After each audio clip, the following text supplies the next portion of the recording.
India versus England second test जी 2 जुलैपासून सुरू होणार आहे त्यासाठी इंग्लंडने 15 जणांची टीम डिक्लेअर केलेली आहे.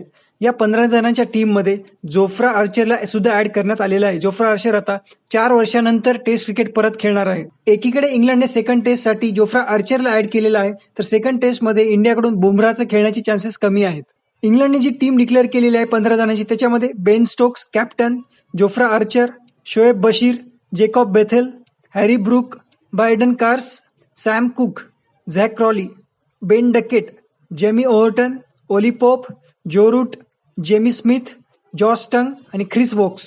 टीम इंडियाने अजून आपला फायनल स्क्वॅड डिक्लेअर केलेला नाही.